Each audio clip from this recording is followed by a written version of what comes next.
Hi friends, let's continue with chapter number 7 and let's take next topic, that's LC oscillator circuit. Now basically what this is, पहले वो समझते हैं ये LC oscillator circuit basically है क्या चीज. तो उसके लिए we know that when we connect a battery to a resistor, what will happen? Current will start from the battery, will pass through the resistor R, and while passing through resistor R, some power will be dissipated out. That's we say I square R. यानी यहाँ से energy dissipate होगी, बराबर है. Current यूँ जाता रहेगा, यहाँ से बैटरी में आएगा, बैटरी से एनर्जी लेके यहाँ पर आएगा, फिर पावर डिसिपेट करेगा यानी कि एनर्जी लूज करेगा, फिर बैटरी में जाएगा, फिर एनर्जी लेगा बैटरी से, फिर आएगा रजिस्टर में, फिर एनर्जी लूज करेगा एंड सो ऑन. तो हर बार whenever charge passes through register it loses energy, फिर वापस बैटरी में आया, बैटरी से एनर्जी मिली, फिर आगे चलेगा, यहाँ आएगा एंड सो ऑन. तो क्या होगा, बैटरी से एनर्जी ले लेके यहाँ पे डिसिपेट करता जाएगा, तो अल्टीमेटली थोड़े टाइम के बाद तो बैटरी वीक हो जाएगी, current will die. Battery weak हो जाएगी, करंट विल डाई. तो इसलिए क्या होगा इसमें, इस केस में कि current slowly decreases and ultimately reduces to zero, यानी we say that current dies. Okay, in other words current is not obtained for a longer time. But if we want to sustain current for a longer time, we want to retain current for a longer time, तो क्या करें, तो register नहीं चलेगा, बराबर है. तो ऐसे केस में एक ऑल्टरनेटिव सर्किट सोचा हुआ है. अच्छा, यहाँ बैटरी के बदले कैपेसिटर लगा लो, तो सिचुएशन क्या होगा, चलो कैपेसिटर होगा इन केस. तो पहले कैपेसिटर का ये plate positive, A plate will be positive, will be negative initially. तो करंट फ्लो होगा ए टू बी, यहाँ पावर डिसिपेट होगा, चार्ज फ्लो होगा A to B, current flow होगा, फिर बाद में क्या होगा, A B will be positive and A will be negative, क्योंकि सारा पॉजिटिव चार्ज मूव करके यहाँ आ गया. अब करंट यूँ डिस्चार्ज होगा, कैपेसिटर डिस्चार्ज होगा तो यूँ आएगा करंट ऑपोजिट डायरेक्शन में, पर पावर तो डिसिपेट होना ही है. फिर बाद में सारा करंट चार्ज यहाँ पे, तो पॉजिटिव या नेगेटिव यहाँ, सो ऑन. कैपेसिटर के प्लेट्स की अदला बदली होती रहेगी, पोलैरिटी की अदला बदली होगी, पर every time the charge passes through register, यूँ जाए या यूँ जाए, यूँ जाए या यूँ जाए, क्लॉकवाइज है कि एंटी क्लॉकवाइज है, every time power will dissipated here, यानी कि एनर्जी विल रिड्यूस, कैपेसिटर की एनर्जी रिड्यूस होगी, एनर्जी रिड्यूस होगी तो कम चार्ज बाहर निकलेंगे एनर्जी लेके, तो करंट धीरे धीरे कम होगा एंड अल्टीमेटली डाइज. तो यहाँ पे देखने को मिलता है बैटरी लगाओ या चार्ज कैपेसिटर लगाओ, रेजिस्टेंस के करंट का पावर डिसिपेट होता है, इसलिए एनर्जी रिड्यूस होती जाएगी and ultimately the current will reduce and the current dies. So current is not obtained for a longer time.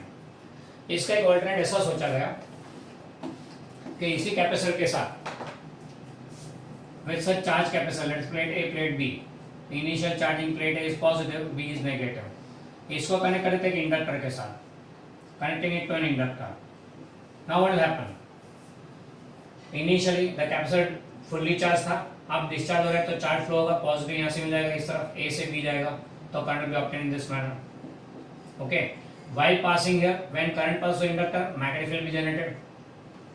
And we know that inductor में power dissipation zero होता है क्योंकि उसका कोई रेजिस्टेंस नहीं है, बराबर है. तो यहाँ पे no resistance, no power dissipation, energy will be stored in form magnetic field. सारा चार्ज निकल के करंट के फॉर्म में आ गया तो सारी मैग्नेटिक फील्ड आ गई, यहाँ से इलेक्ट्रिक फील्ड गायब, यानी no energy here, all energy in the magnetic field. And ये करंट यहाँ पे उल्टा हो जाएगा, चार्जिंग उल्टा हो जाएगा कैपेसिटर का, फिर डिस्चार्जिंग होगा इस तरफ. अच्छा, जब यहाँ पे चार्जिंग होने लगा तो यहाँ से मैग्नेटिक फील्ड जा जाके यहाँ पे आ जाएगी, यानी कि चार्ज के फॉर्म में डिपॉजिट होगी यहाँ पे, यानी इलेक्ट्रिक फील्ड भी प्रोड्यूस. तो वही magnetic field, now in electric field magnetic, magnetic in electric. तो ये एनर्जी यहाँ से यहाँ, यहाँ से यहाँ, यहाँ से यहाँ, इधर मैग्नेटिक फील्ड के फॉर्म में, यहाँ पे इलेक्ट्रिक फील्ड के फॉर्म में, एनर्जी अंदर अंदर लेन देन चलती रहेगी. None of the energy will be dissipated out. तो एनर्जी डिसिपेट नहीं होगी, इसलिए चार्ज को एनर्जी उतनी मिलती रहेगी, तो करंट उतना ही सस्टेन रहेगा. सो current is obtained for a longer time, current is obtained for a longer time. इसको क्या बोलेंगे हम लोग, current is infinite. Current is infinite मतलब उसका वैल्यू इनफाइनाइट नहीं है, करंट इज इनफाइनाइट मतलब it is available for a longer time. तो इस हिसाब से अगर सर्किट में जरूरत हो कि हमें करंट लॉन्गर टाइम के लिए चाहिए, तो you can use an LC combination and such a current combination is called LC oscillator circuit. Oscillator क्यों, क्योंकि यहाँ पे चार्ज ऑसिलेट कर रहा है clockwise anticlockwise, clockwise anticlockwise, capacitor की चार्जिंग डिस्चार्जिंग चलता रहेगा ना, एंड एवरी चार्जिंग के टाइम पे it will be polarity will be reversed, positive negative negative positive ऐसा चलता रहेगा. So that is a case of N LC oscillator circuit. यहाँ पे चार्ज ऑसिलेट रहता है. तब इसके बारे में स्टडी करना है डिटेल में। पहले तो प्रूव करेंगे कि ये ऑसिलेटर सर्किट है, सेकेंडली एनर्जी की लेन देन देखेंगे कैसे हो रही है, will obtain the formula for charge and the current passing in the circuit. Okay, चलो शुरू करते हैं सबसे पहले विद इट्स डिफरेंशियल इक्वेशन। पहला part, differential equation of for electric charge. ना सर्किट क्या है हमारे पास, capacitor having capacitancy connected to an inductor, a fully charged capacitor connected to an inductor having inductance है। तो सर्किट का total according to Kirchhoff second rule और let's say Kirchhoff loop rule, what we have VL plus VC equal to 0। एक potential difference यहाँ पे, एक potential difference यहाँ पे, टोटल 0 आएगा।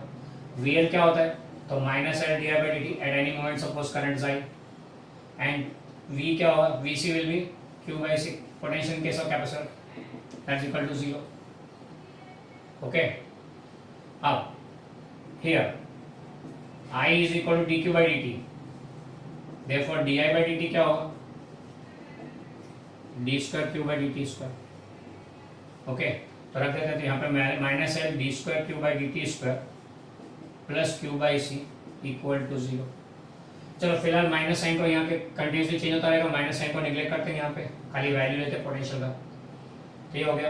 अब dividing the equation by L, तो you get D square Q by D T square plus Q by L C equal to 0। Okay, क्या मिले इक्वेशन को, D square Q by D T square plus Q by L C equal to 0।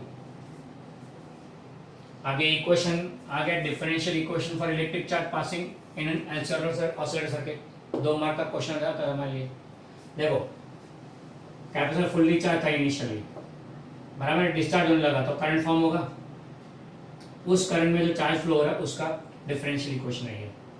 अब ये equation को अगर ध्यान से देखो तो this equation, this required differential equation, 2 mark का क्वेश्चन हो गया ये, ऑब्टेन डिफरेंशियल इक्वेशन। अच्छा फिर it is similar to, this equation is similar to one unknown equation for us, d square q by dt square plus omega 0 square x equal to 0, where x is the variable, यहाँ पे charge is a variable क्योंकि charge change हो रहा है ना every moment, यहाँ x, and ये formula अगर याद हो तो it is the equation of SHM। SHM मतलब simple harmonic motion, 11 में चैप्टर में 14 में पढ़ा था इसको हमने। ये इक्वेशन SHM का, प्योर SHM का, this equation let me at pure SHM।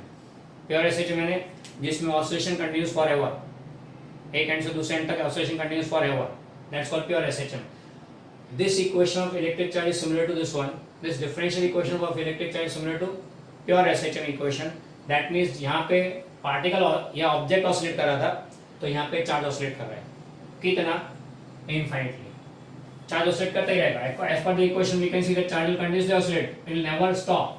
Pure SHM का कांसेप्ट वही है, प्योर SHM में the object does not stop, continuously oscillate होता ही रहता है। यहाँ पे भी ऐसे charge does not stop, it continuously oscillates. तो चार्ज का डाइंग का कांसेप्ट नहीं रहेगा तो करंट भी डाई नहीं होगा। ओके, तो इसके बेस पर से बोल सकते हैं the oscillation are similar to simple SHM in mechanics. Okay, तो ये हो गया।